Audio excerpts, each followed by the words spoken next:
Hi, Judith Munson here, author of Alligators in the Water Cooler, a guide to identifying bullies and their buddies in the workplace. You know, bullying has been in the news a lot lately, in the schools, in the workplace, and nonprofit organizations, and also, believe it or not, in churches. So today I'm going to share with you some suggestions and tips about what's acceptable behavior, what's rude behavior, and also what's bullying behavior, so that you'll be able to identify whether or not a person is in fact bullying you, or if they are a potential bully. So let's start with the acceptable behavior. Acceptable behavior is letting someone know that they may have a little food on their lip when everybody's out to lunch. So you just kind of take your napkin and go like this on yourself so that perhaps they will catch it and take care of the problem without embarrassing themselves. Another thing is you might take a coworker aside and say, tell them that their zipper's down.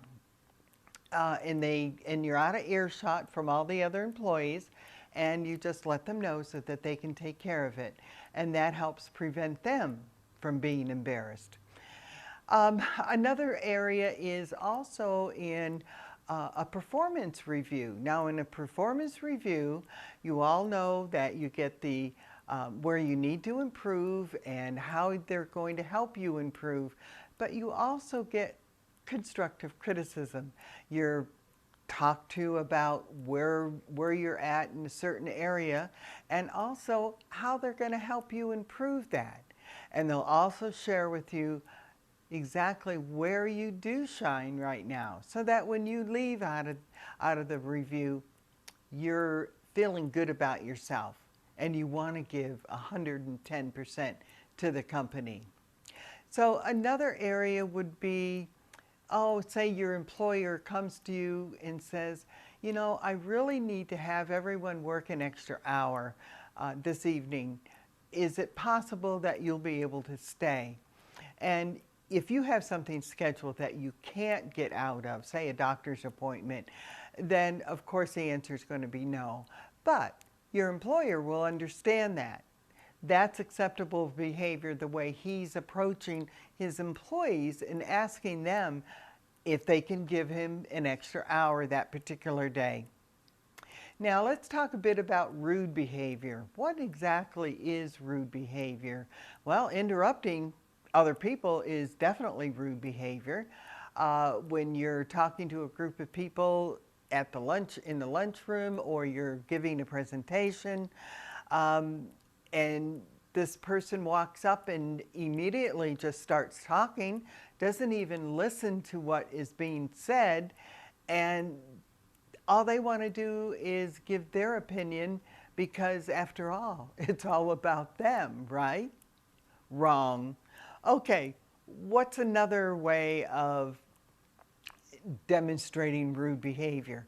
Well, I believe that demonstrating it in a way of showing you don't care about the people you work with or the company you work for by missing events.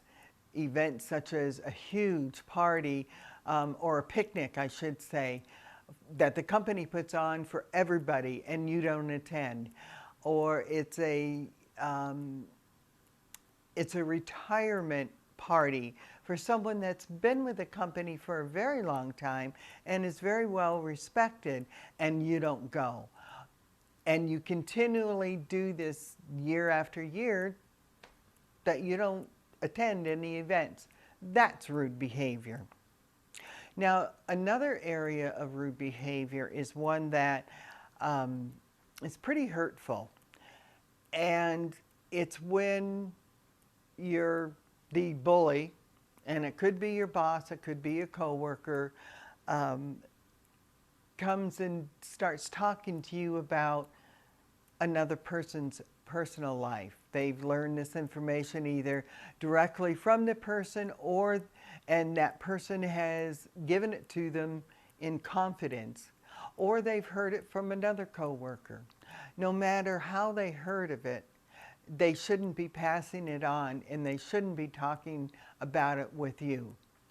So that's definitely rude behavior. Now, what exactly is bullying behavior? Well, bullying behavior is a type of behavior that is repeated day in and day out, that's painful, hurtful, intimidating, abusive. And a few areas that you can look at with a person might help you determine whether or not that's a potential bully or if it's already a bully that's after you. So having you excuse me, I get a little excited about this subject. When a boss comes to you and says, well, I guess you're going to have to work in your office today. We can only take a very short lunch, and I'd appreciate it if you would eat your lunch in the office. Well, when this request becomes an order day in and day out to where you never get to leave your office from the time you go to work, that you can't take a lunch break outside of your office, that's being a bully. Or, and I've not heard of this before, but I got to thinking about it. Have you ever had your boss follow you to your haircut appointment? I haven't. I never did. But what if they follow you to your hair appointment just to make sure it's cut the way they want it and not the way you want it? That would be bullying. Or this is common.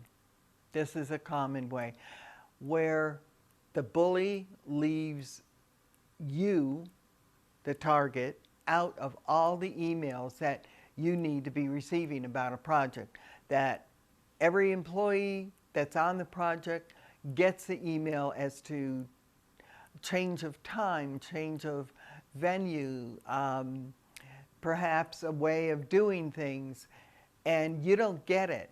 You don't get any of the emails. Every person on that team, it has a specific role in a project, and if you don't get the emails, you can't do your job correctly and fully without knowing what's going on. And what happens is that the bully will say, well, Joe Blow over here, he didn't do his part, so the project has failed, or we've lost a customer because of it. Well, it's not because of Joe Blow. It's because of the bully that has purposely not included Joe Blow in any of the emails. You know, this subject matter is very dear to my heart because many years ago I was bullied in the workplace, and I was what they call mobbed. And it wasn't just my employer or my boss, but it was my coworkers were instructed to follow suit. So if I get a little excited in some of my presentations to you, please just know that this is very important, that you understand what's going on and that you're able to recognize it so you don't get hurt. So until the next time, this is Judith Munson saying, don't let a bully rob you of the joy in your life.